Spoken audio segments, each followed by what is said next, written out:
Hey, Al. Dr. Jared here, coming to you with week 5 of our summer book club. Just really want to appreciate all of you that have been either actively watching and I'm going to say even more important, actively reading the book that you received. At the point of this recording, we've had over 400 people choose to read books, and actually it's over 400 families because people have been taking one book per family. So for many people, them and their spouse are reading it. Additionally, we've had almost 40 people turn their sheet in, completing the book and giving feedback, which I just absolutely love. But as we kick off week 5 here, we're starting to really dig into the nutrition section, which I would say when you look at just overall natural healthcare, this is a spot that universally, no matter where you sit on the medical, natural, holistic, nutrition or good nutrition and how it affects your health is fairly universally accepted. And so, when you look at the nutrition portions, there's a couple of things that I think are first really worth diving into or assessing. The first one is what's called the SAD diet, SAD, or the Standard American Diet, is based on a principle or based on, frankly, a food pyramid that's absolutely wrong.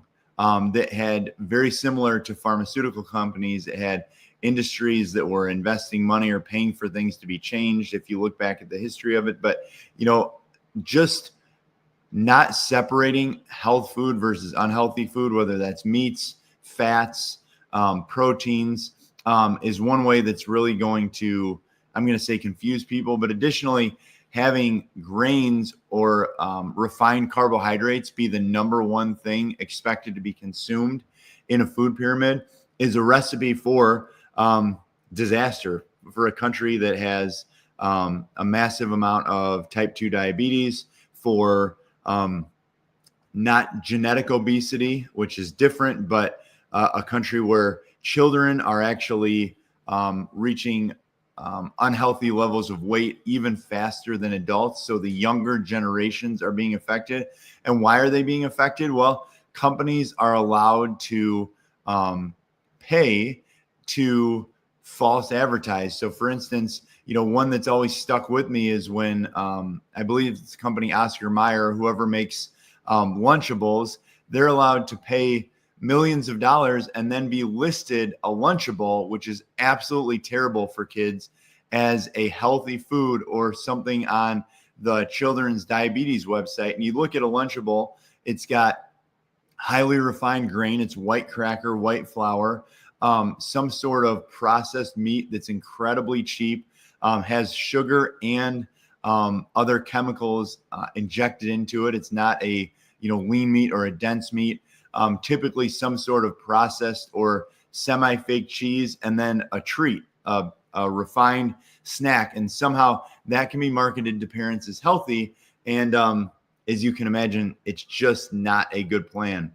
Somebody that I've met several times here in Rockford, back about a year ago when I was car shopping, he was a retired guy, and his previous profession was a flavor chemist. And so if you're not super familiar, flavor chemist meaning that his entire job was to figure out what concoction of chemicals, artificial sweeteners, and flavorings could be blended together to make your brain addicted to the food that his company was selling. So when you're eating processed foods, it's not just the refined carbohydrate, or it's not just the simple things that make you like or crave that food.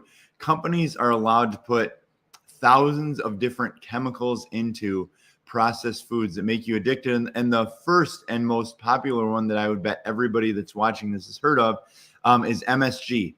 So monosodium glutamate, MSG, first popularized, for instance, in like Chinese food restaurants, like buffet style restaurants. It's like the food in most of those places is very low quality and frankly not very good, but they put enough MSG. And what MSG is, it overstimulates your brain, and then when it crashes, it makes you want more.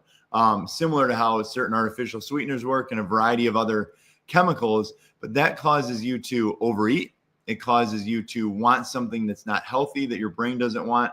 If you think you're hungry and you eat, apples, lean meats, vegetables, it's interesting how much quicker you get filled up than if you eat flavored chips or whatever it might be in a processed food.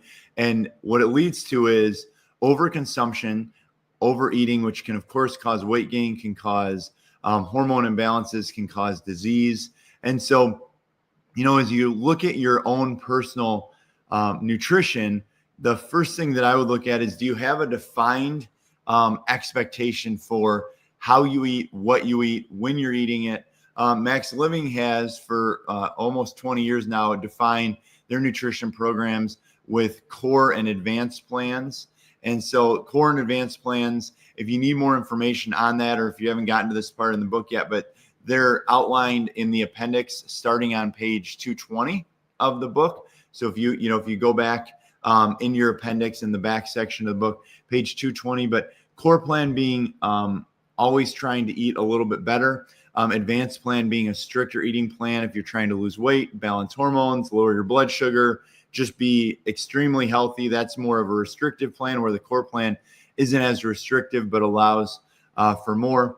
And so, when you're assessing your own nutrition, then I would look at what are your minimums? What do you allow as far as missing ingredients versus foods that have ingredients put back in? There's a big difference between eating an orange and the vitamin C that's actively and alive in an orange, and drinking orange juice from the store, where the oranges have been pressed, but then they've been heated. So all the vitamin C is actually killed, and then synthetic vitamin C is added back in.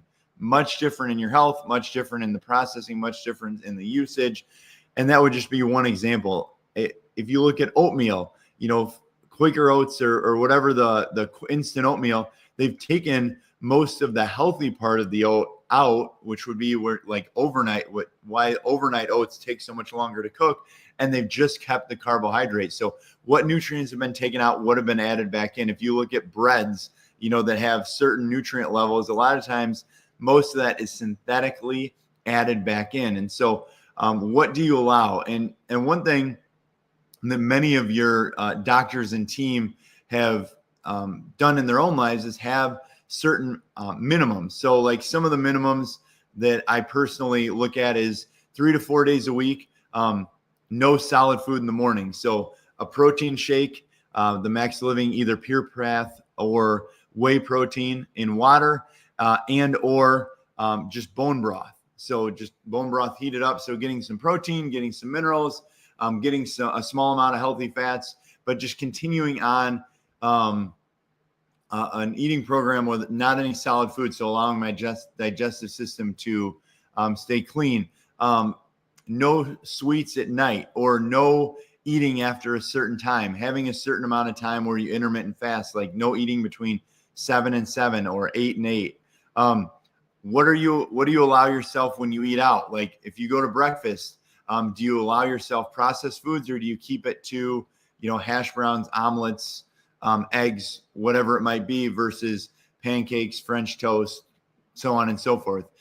This is not to tell you how to do it. It's just to consider, if you put certain minimums around your eating when you're logical, it takes away from the emotional. And then how much refined food or refined grains, flours, processed things do you allow in your house?